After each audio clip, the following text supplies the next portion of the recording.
Okay.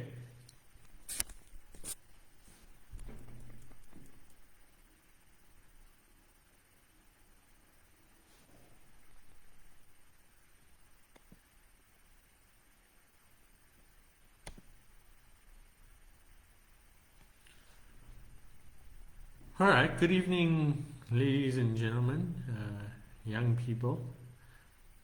Thanks very much to the Umvuzo Ministry for inviting me to this Facebook Live session. Let me take this opportunity to wish everybody a Revolutionary Youth Day and Youth Month. I hope that the spirit of the generation of 1976 is with you as we try and navigate through these challenging times for our country, for our continent, and for the world as well.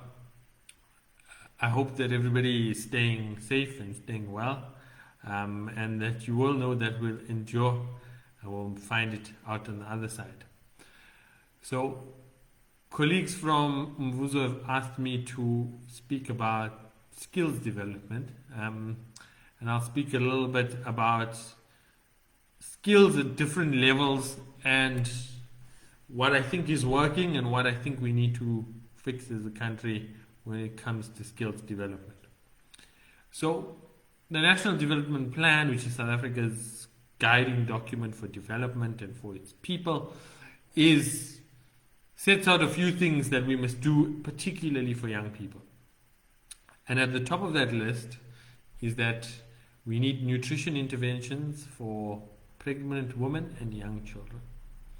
So the nutrition you receive while you're in your mom's tummy or while you're in early childhood will influence the skills that you develop and how your cognitive develops over the course of your life. Therefore, getting the proper nutrition to pregnant mothers, to young children is so important. And hunger in South Africa and poverty plays a big role in ultimately the development of people's skills. So ending poverty, ending hunger is very critical, and getting that nutrition intervention in early stages of life is really important. The second thing is early childhood development.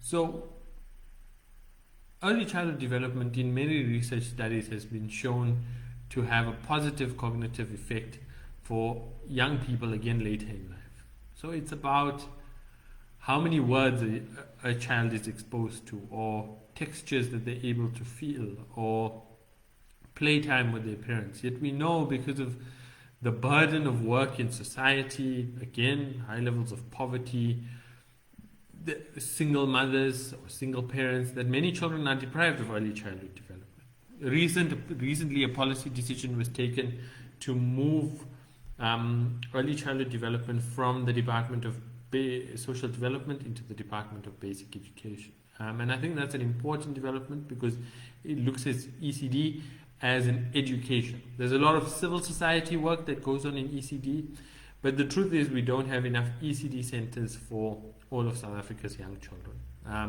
And we need to invest in more. Government needs to invest in more so that each child whose parents are unable to afford private ECD care should have the benefit of an early childhood development center. We also know that under COVID-19, those institutions are mostly closed.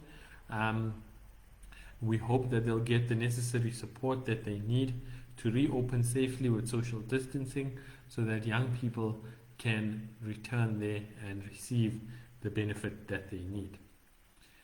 If we then look, most young people will move out of ECD into a basic education system. Now, South Africa is really good at getting young people into our basic education system. So we have almost a 99% enrollment rate at grade 1. So many young people register for basic education. But when you follow those young people through the basic education system, only half of them end up writing matric. So we lose, and if you look at the total numbers, it's about 1 million young people which enter grade 1 and only 500,000 write matric. So we lose 500,000 young people every generation as falling out of our basic education system. And this has negative effects because To get a job in South Africa, the majority of those who are unemployed don't have a matric certificate. Yeah, and that, so it has very negative effects on our unemployment. Now, last year there was quite an intensive discussion about our grade 9 certificate as an exit point. Yeah, and we do support, as the NYDA, multiple exit points for young people. So grade 9 certificate can work, but only if it's paired with exit opportunity education and training. So you can't leave school in grade 9 and just join the ranks of the unemployed. Yeah? It has to be paired with high quality vocational training that allows young people to be able to transition into an ongoing learning environment and then into an earning environment. So grade 9 certificate doesn't hold much benefit if you just fall back into unemployment. We know that our basic education system has many challenges. I know that usually when the rankings are released, they'll say that we're ranked worst for maths or science.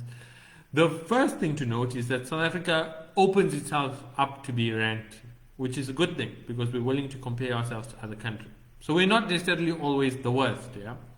Sometimes it's the fact that we are willing to be ranked. Many countries don't allow themselves to be ranked. Yeah? So sometimes that's a misconception.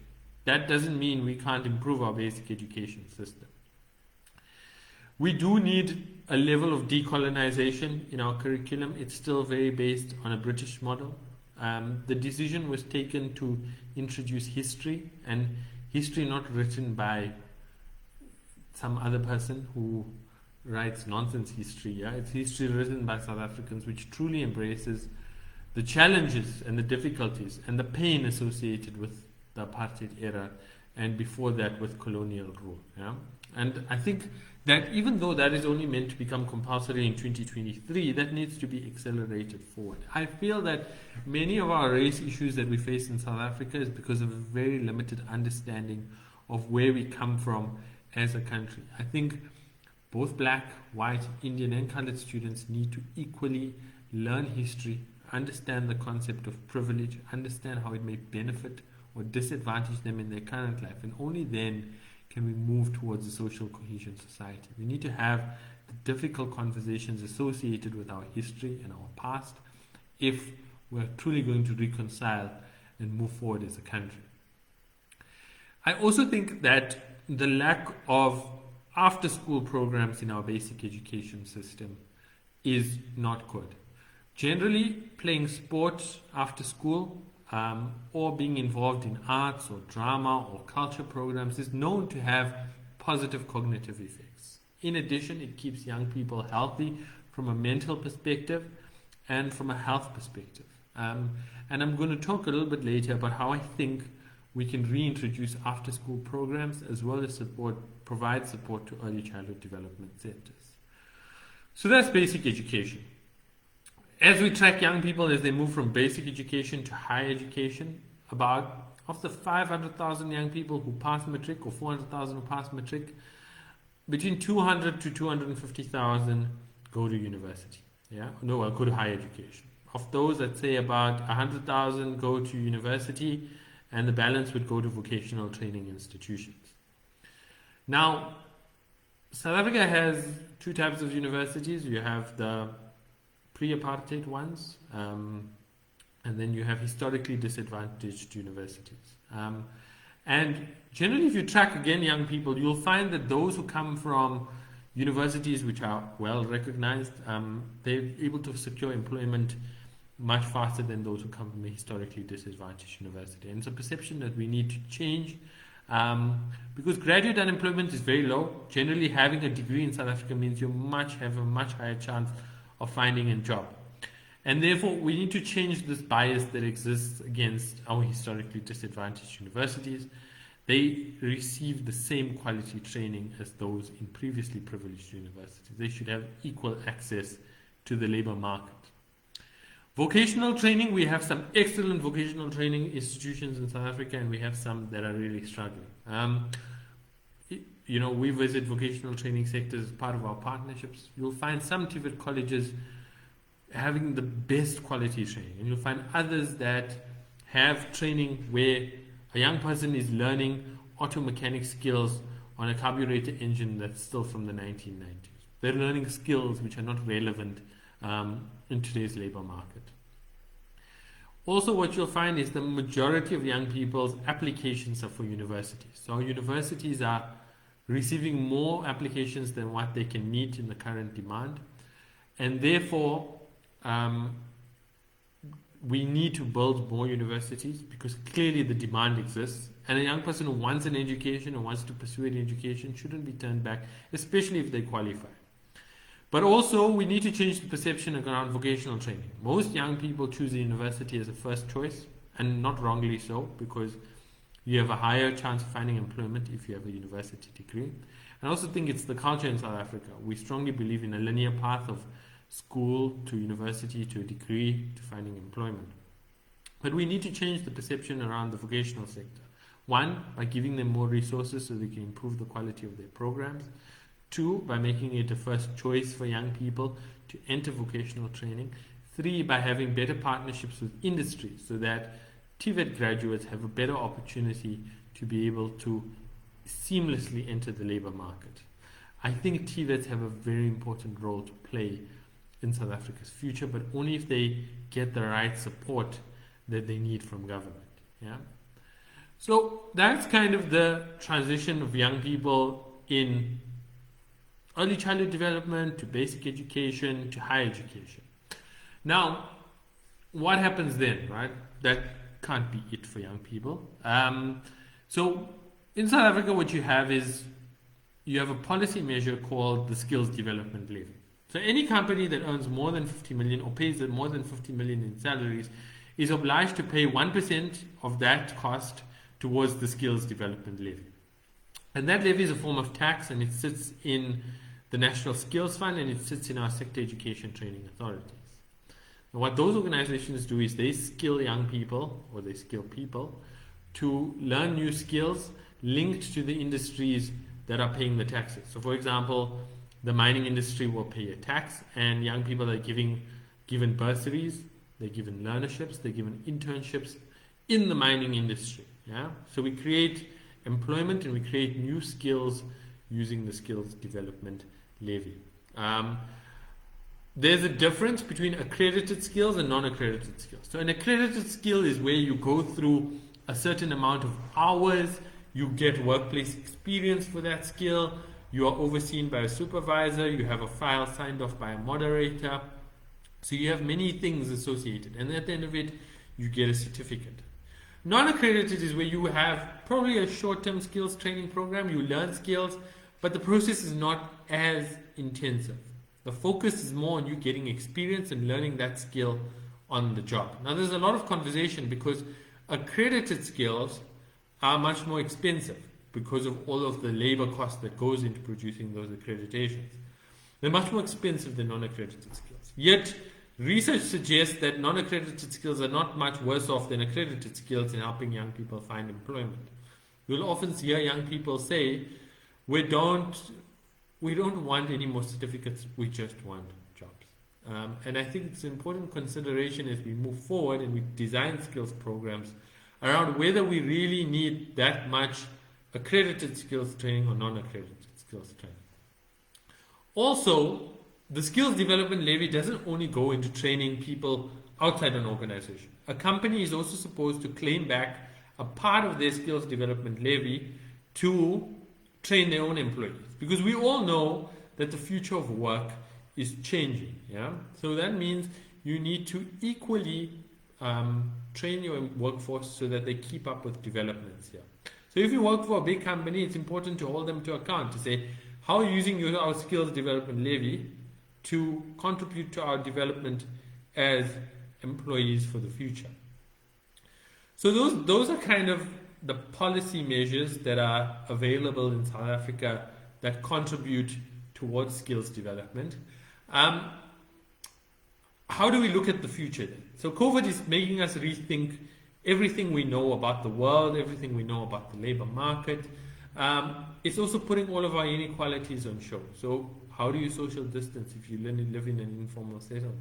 You know, How do you work from home if going out there is you have to go out and work in the informal market to earn a day-to-day living?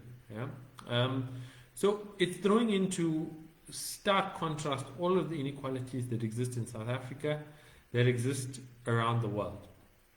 So there's two things I'd like to probably think about for the future. Yeah. As we look forward, we know that automation is replacing many of the jobs that exist in society. So if companies are going to lay off as a result of economic constraints during a COVID scenario, they're unlikely to ever replace those jobs in the future. Yeah.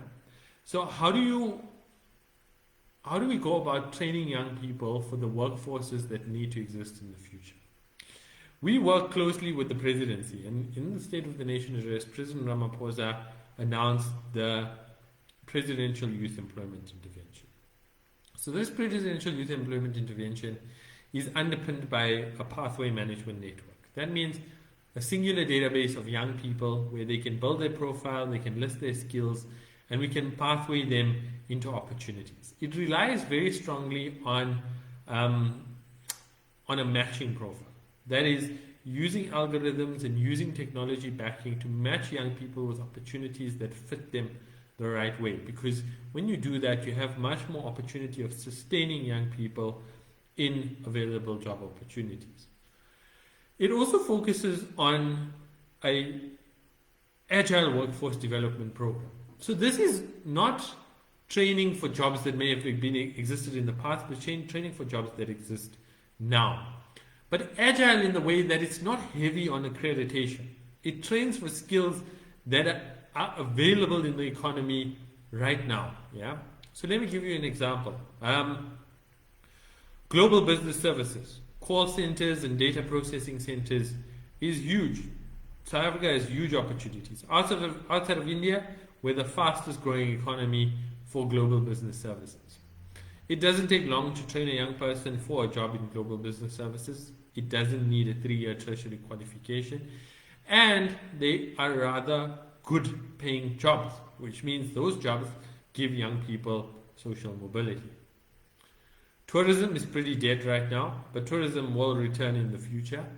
And there's huge tourist markets that can be tapped into. Now, for a young person looking for a job, you don't need a tertiary qualification to have a job in tourism.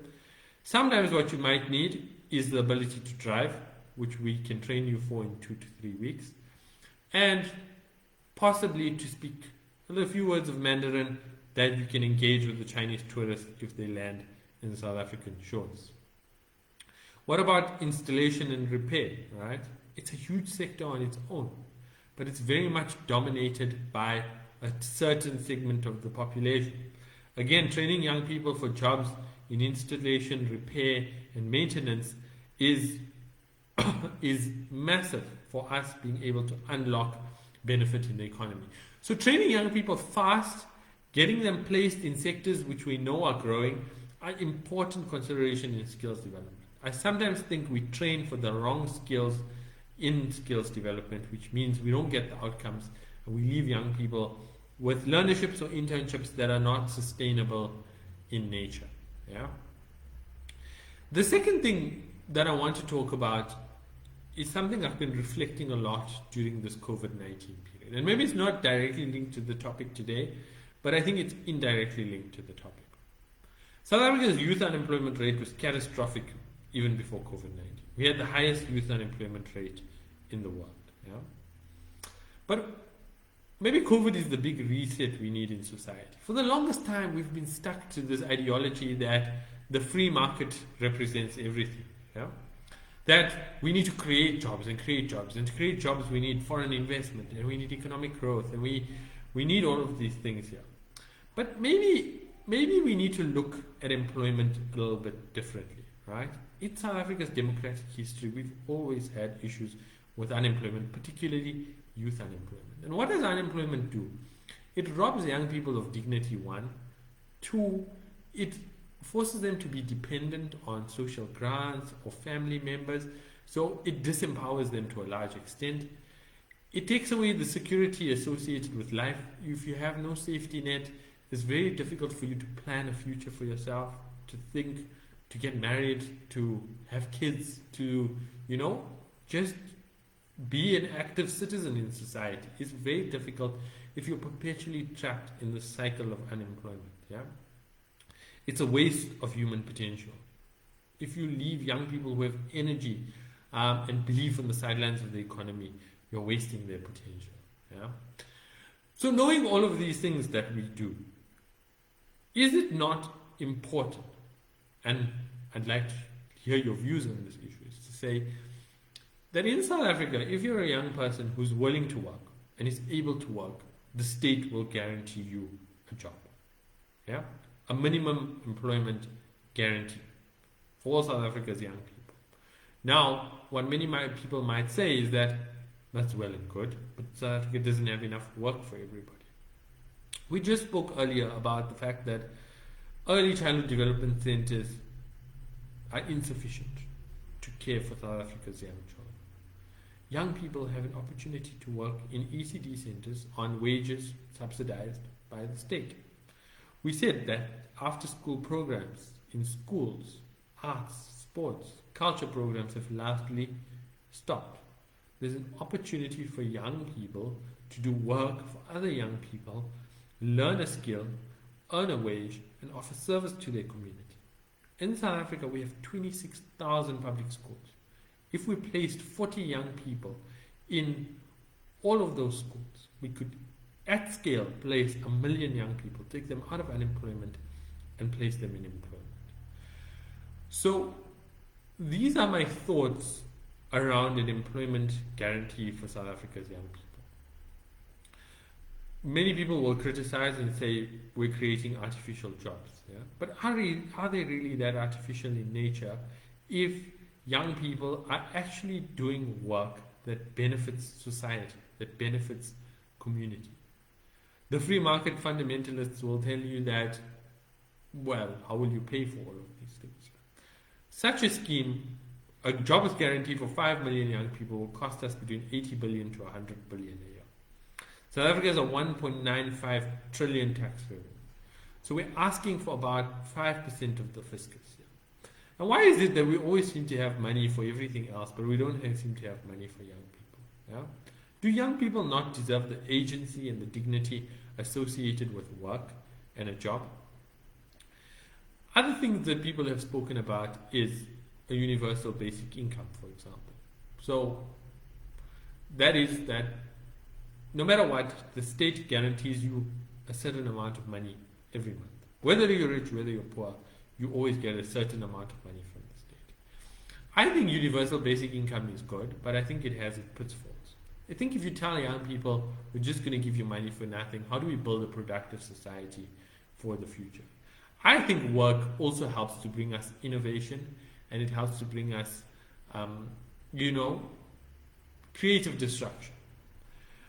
But it's proven that if you live in a house where people are unemployed, you yourself are more likely to be unemployed because you're deprived of the networks that assist you in being able to find employment. Which is why I think something like a minimum employment guarantee is so important. It also helps to give young people bargaining power, right?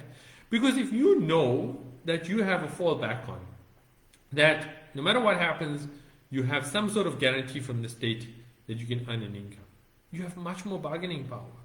So you can avoid being exploited in a learnership or in internship, and you can protect yourself. Some people say it will drive up inflation. In a country with mass unemployment like we have, inflation shouldn't be a concern. Yeah?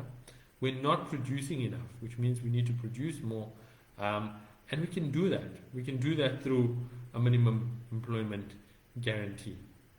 So these are some of the thoughts that I've been thinking about. I think it will give us social justice. I think that many of South Africa's problems are also linked to the social ills that we have, right? So we talk about mental health amongst young people. Think about things that young people go through. A young person sometimes, I've heard horror stories of them sending out their CV 600 or 700 times, only to be rejected over and over and over again. What does that do to your psyche as a young person? What does that do to your mental health as a young person? And then we ask ourselves, why do young people fall into substance and drug abuse? Yeah, because we push them in that direction by leaving them idle and by wasting their energies. Yeah, so I think a minimum employment guarantee has a social justice element. I also think it has an economic justice element here, because we're taking taxes, we're collecting them, and we're redistributing that money at the lowest level. We're putting that money into the hands of young people. Yeah? And then that money is going to circulate in local economies, giving more support to small and medium businesses in those localized areas. Whether we like it or not, 80% of our young people just want the security associated with employment. And this doesn't divert from the youth entrepreneurship conversation. I strongly believe in youth entrepreneurship, but I think it takes a certain type of individual to be an entrepreneur. And not every young person is cut out to be an entrepreneur. And I think it's really unfair to tell somebody who can't find a job, go and be an entrepreneur. I think that the state has an important role to play in employment guarantees in South Africa. So that's my 2 cents. Yes, the cost of executing such a program is high. Yes, it will take a lot to find the right state delivery vehicle to execute the program. But what is the cost of not acting? Can we lose another generation of young people to perpetual unemployment like we have done in the past? I don't think we can. So I'm interested to hear your viewpoints. I don't see too many questions on the chat. I've got one so far, so I'll answer that one. So is this one encouragement do you have for young people who have lost hope in looking to the education system in times where it seems studying might not even get you a job in our economy right now? And I mean, I think that's a wonderful question in relation to what I've just spoken about. Yeah. We all need some level of safety net, yeah. And what the capitalist system has driven us to do is hyper competitiveness with one another. You know, cutting labor productivity to the minimum viable product here. It's saying that, you know, we've all got to compete for this shrinking pie of resources here, when it shouldn't be so. Yeah, young people, as one of the most vulnerable groups in society, should enjoy a strong, sustainable safety net from government. And an employment guarantee could be a placeholder for a young person. So a young person knows they're not studying towards something that just stops them, you know, or that doesn't allow them to move forward in life here. They would know that they're studying with a view that they have a guarantee from the state. And this is not my view that everybody should be housed in the state. It's my view that it's a stepping stone.